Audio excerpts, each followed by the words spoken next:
Have you ever wondered where your recyclables end up after they get picked up from the curb? After you've left them at a recycling drop-off centre, or when your hauler has come to empty your recycling dumpster? Well, this presentation will tell you. The story begins when a resident places their materials out for recycling in a special bin, brings their recyclables to one of the recycling drop-off centres, or when a business puts their used materials in their recycling dumpster. It is very important that residents and employees properly prepare their recyclables for collection. Improper preparation of materials, for example not removing container lids or including the wrong type of material, causes contamination. Although some contamination is to be expected and is removed during the sorting process at the processing facility, processors may not accept materials that are heavily contaminated, and these will be disposed of. After materials are put out for recycling, the recycling truck comes to pick them up. Recyclables brought to the drop-off centres should be placed in the appropriate bins. The large containers are emptied periodically or whenever they are full. Businesses and multi-family residences collect on the days decided by the property manager.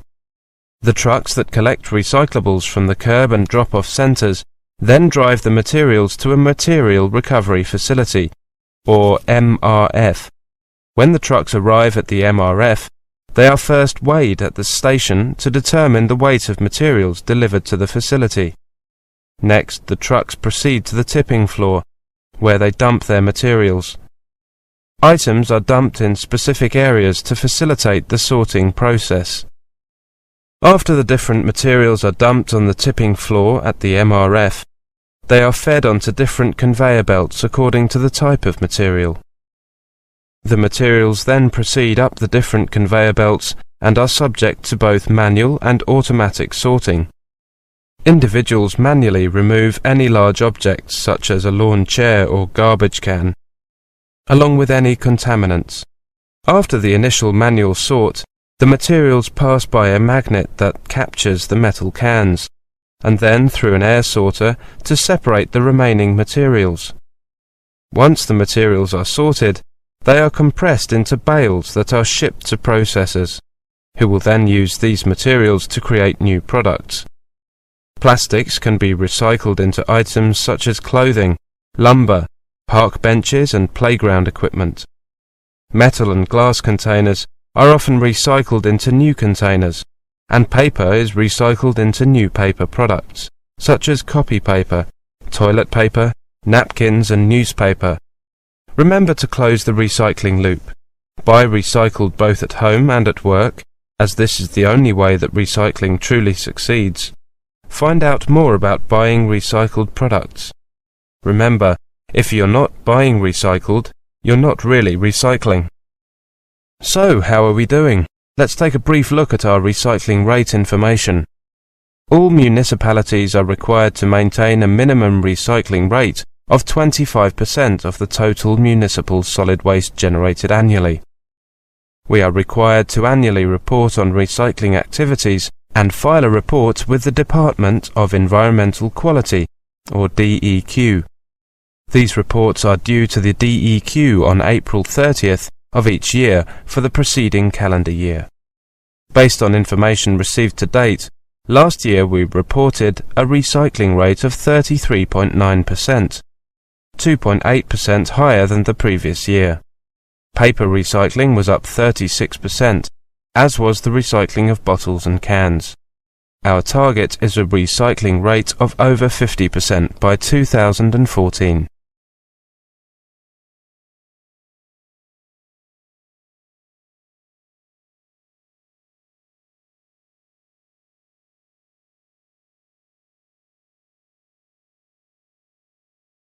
Good morning. I'd like to join the library, please. Of course. Can I just see your student card? Here you are. Thank you. Let me just check. Your first name is Garba, G-A-R-B-A, and your surname is Buwal, B-U-W-A-L. That's right. Can I just get some additional information from you for our database? It won't take long. Sure. Could I have your address, please? Here, in Newtown, Yes. 16 Bridgeway Road. Is Bridgeway written as one word? Yes, it is. Thank you.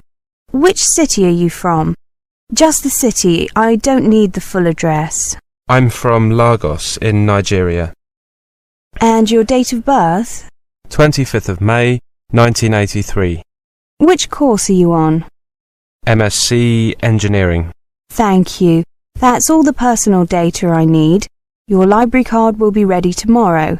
Would you like to pick it up here, or shall I send it to your department? I'll pick it up here. Could I just ask you a few questions? Of course. What would you like to know? I heard the library is open 24 hours a day. Is that correct? It will be from the 1st of October, but now we're only open from 9 a.m. to 6 p.m. because this week is only for orientation. There are no formal classes at the university. I see. It's very unusual to have a library that's open 24 hours. We are only the second university in the UK to offer this service. It was instantly popular when we introduced it on the 1st of March last academic year. What facilities are available here? I missed the orientation, I'm afraid. Well, you can see the 3 photocopiers over there by the large desk. The one nearest us is a colour copier. How much does it cost to make copies? 5 pence for black and white and 10 pence for colour. Only A4 sized copies are available. On the other side of the room, by the windows, you can see the computers. They have a database of all our books, newspapers, magazines, and reports in the library. About 500,000 entries in all. Are they connected to the internet? No, we found that too many students wanted to use them. Besides, it's cheap and easy for students to get an internet connection in their accommodation. Those stairs lead to the rest of the library? Yes. On this floor we have newspapers and magazines. Users are not required to be silent in this part of the library, but we do ask that the noise be kept to a minimum. Upstairs there are all the books and reports. What's that room at the end there? You mean at the opposite end of the room to my desk? That's the video and DVD room. We have a small selection of videos and DVDs that students can view, but usually an appointment needs to be made in advance. However, this is not necessary if the room is not in use. Well, thank you very much. My pleasure.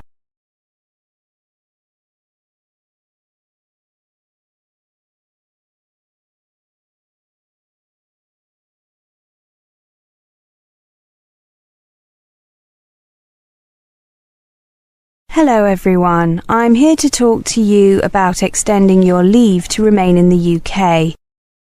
Let me just check that you are all from outside the European Economic Area. If you are from the EEA, this information does not apply to you. Okay, let's begin.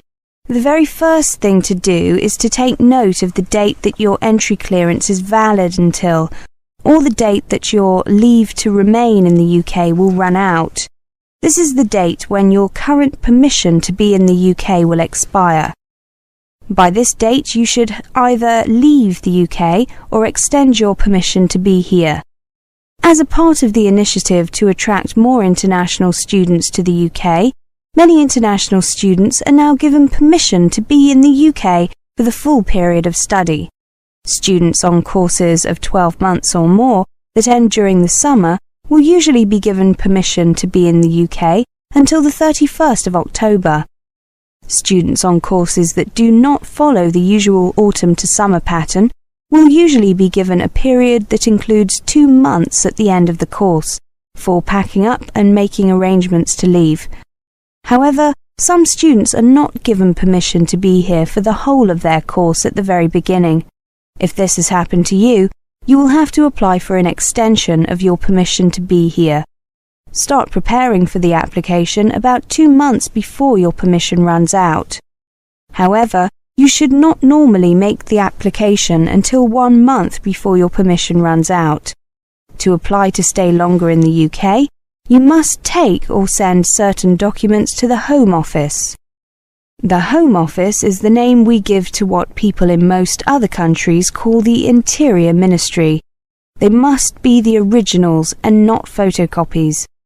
Which documents do you need to send? Your completed application form, Form FLRS, your passport and passports for each dependent if they are applying to extend their stay in the UK with you. If your passport shows that you are required to register with the police, you must also send your police registration certificate and certificates for each dependent if they are applying to extend their stay in the UK with you.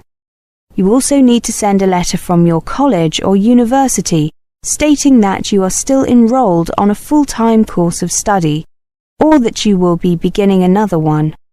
Bank statements covering the past 3 months, or other evidence that you have enough money to continue to pay your fees and maintain yourself and any dependents. A recent passport-size photograph of yourself and similar photos of any of your dependents aged 16 or over if they are applying to extend their stay in the UK with you. FLRS stands for Further Leave to Remain Student. To get this form, you can download it from the Home Office website or ask at your college or university. When you are preparing to fill out the form, it is a good idea to read the guidance notes. You could also ask a student advisor or welfare officer at your institution for help. Now, where should you send your application? You can only send your application by post. Send your documents to FLRS, Immigration and Nationality Directorate, Sunshine House, 28 Wellington Road, London, W1A 2BY. Send your documents by recorded delivery and keep the receipt as well as photocopies of everything you send. You can expect to wait at least 4 weeks and sometimes considerably longer before a decision on the application is made. I have some good news about the application deadline. According to new regulations, even if you do not have all these documents available, you must still make sure that you apply before your current permission to be in the UK expires. Enclose as many of the documents as you have and include a letter explaining what is missing, why it is missing, and when you will be able to send it to the Home Office. You will then be considered to have made your application in time. If your permission to be in the UK has already expired, contact either a student advisor or welfare officer at your college or university, or the Immigration Advisory Service on their 24-hour emergency line 011 7378 9191, or via their website www.iasuk.org. Please note that if you do make a late application and the application is refused, you cannot appeal against that decision. If your application was made in time, and if your application is refused, you will receive a letter from the Home Office telling you why. The letter will also tell you whether or not you have the right to appeal against the decision. If you made your original application in good time, before your current leave to remain had expired, then you should automatically be given the right to appeal. If you have the right to appeal, you will only have a few days in which to exercise this right. You should therefore ask for professional advice about the appeal process as soon as possible from a lawyer, a student advisor, or welfare officer at your college or university, or the Immigration Advisory Service.